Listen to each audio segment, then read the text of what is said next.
Aalamin natin ang pagkakahalintulad ng dalawang magkaibang pangyayari sa ating kasaysayan, ang pagkawasak ng Sodoma at Gomora at ang pagkawala ng mga dinosaur. Ano ang pagkakahalintulad nila at paano sila nawala sa mundo? Anong aral ang matututunan natin dito?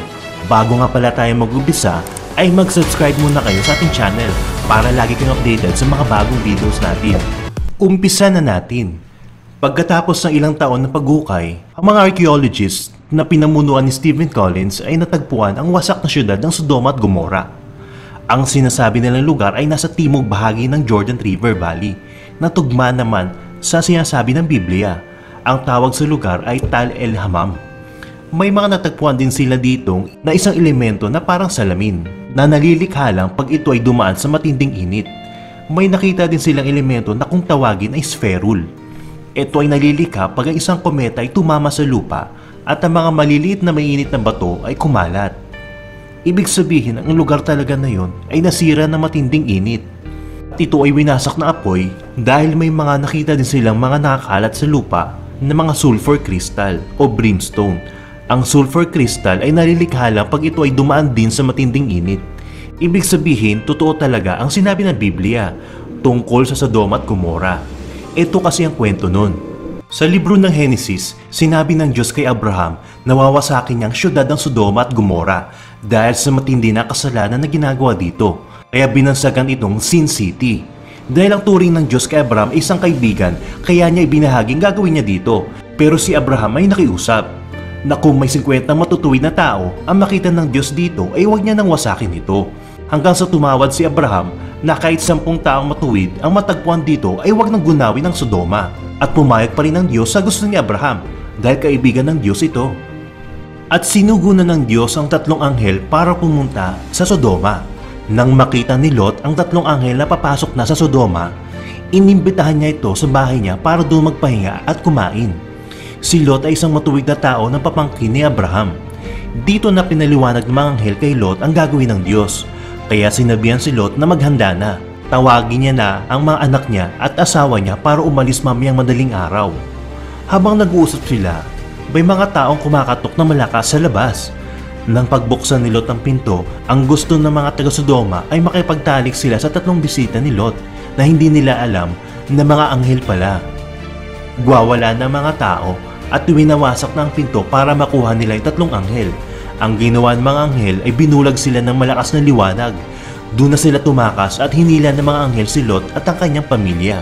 At dito na nagpaulan ng Diyos ng apoy at asupre. Out of the city, burning sulfur rained down from the sky. The raging fire lit up the heavens.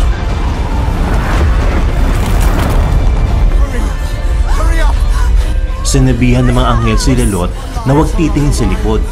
Dapat diretso lang ang tingin hanggang sila ay makalayo. Pero ang asawa ni Lot ay lumingon kaya naging asin ito. At dito na nawasak ang Sodoma at Gomora. Nawasak sila ng apoy.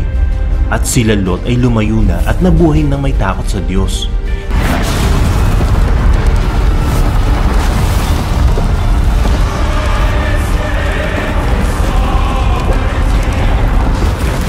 Sodom, Gomorrah, and all their residents were reduced to ashes, disappearing into the wrath of God. Dito natin makikita ang kapangyarihan ng Diyos at ang pagkawasak ng Sodoma ay may pagkakatulad naman din sa kung paano nawala ang mga dinosaur. Tunghayan natin ang storya kung paano naman nawala ang mga dinosaur. Napakaraming buto at kalansay ng mga dinosaur ang natagpuan na. At ito ang nagpapatunay na ang mga dinosaur ay nabuhay sa mundo mahigit 200 million years na ang nakakalipas. Kasama sa mga nawala ang Triceratops, Stegosaurus, T-Rex, Ichthyosaurus at Plesiosaurus. Kasama din ang mga lumilipad na mga dinosaurs na kung tawagin ay pterodactyl. May 3 era na nabuhay ang mga dinosaur: Triassic era, Jurassic era at Cretaceous era.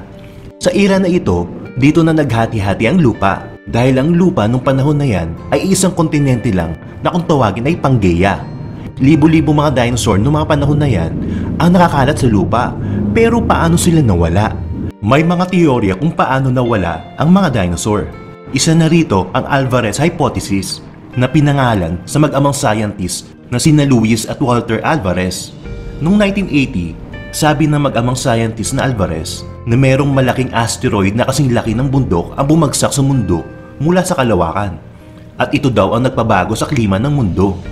Ang natatanging ebidensya nila dito ay yung nakita nilang mataas na amount ng metal iridium sa bulubundukin ng Mexico, na kung tawagin ay Yucatan Peninsula. 73 milya ang lawak ng butas. Napakalaki ng butas na ito. Talagang malakas ang impact ng pagkakatama dito kaya nakalikha ng malaki at malawak na butas. Ang tawag nila dito ay Chicxulub Crater, na tamang-tamang laki sa teorya ng mag-amang scientist. At tugma din ito sa taon na kung kailan ito tumama, ang panahon din na nawala mga dinosaurs. Ito ang Cretaceous era.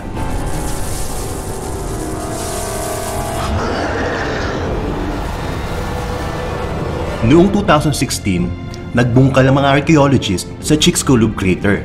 Nakita nila kung gaano ito kalalim at dito nagkaroon sila ng konklusyon na malakas sa pagkakatama ng asteroid na to sa lupa. Sa pagkatama nito sa lupa, ang mga durog na bato na may apoy ay pumunta sa atmosphere at tumama pabalik sa lupa. At ito ang naging sanhi ng pagkamatay ng mga dinosaur. Parang katulad sa Sodoma, ang pinagkaiba lang mas malaki lang sa mga dinosaur. Ang pangalawang teorya naman nila ay may pumutok daw na bulkan sa probinsya ng India na ang pangalan ay Deccan Traps, isa sa pinakamalaking lugar kung saan matatagpuan ang mga malalaking bulkan sa mundo. Sa teorya ng mga siyentipiko, naglabas ito ng madaming lava sa panahon ng Cretaceous, kaya paunti-unti namatay ang mga dinosaur. Pero kahit ano pa man ang mga naging teorya, isa pa rin ang naging resulta na wala mga dinosaur. Sa tingin nyo, isa lang bang aksidente ang pagkawala ng mga dinosaur? O meron nagplano nito? Ako naniniwala may nagplano nito at iyon ang Diyos. At sa akin paniniwala kung paano pinuksan ng Diyos ang Sodoma at Gomorrah, sa tingin ko ganun din ang ginawa niya sa mga dinosaur. Bakit niya ginawa sa mga dinosaur yun? Dahil lilikhain niya ang tao. Dahil kung hinayaan na ng Diyos na mabuhay malalaking dinosaur, nakasabay ng mga tao, sigurado gagawin na ng pagkain ng mga tao. Parang pinagsama mo ang alaga mong hamster at alaga mong pusa. Sigurado makakain ng hamster. Ngayon, kung nagawa ng Diyos na puksain ang malalaking dinosaur at puksain ang Sodoma at Gomorrah sa pamamagitan ng apoy, sa tingin nyo, ganun din ba gagawin ng Diyos sa pagtatapos ng mundo?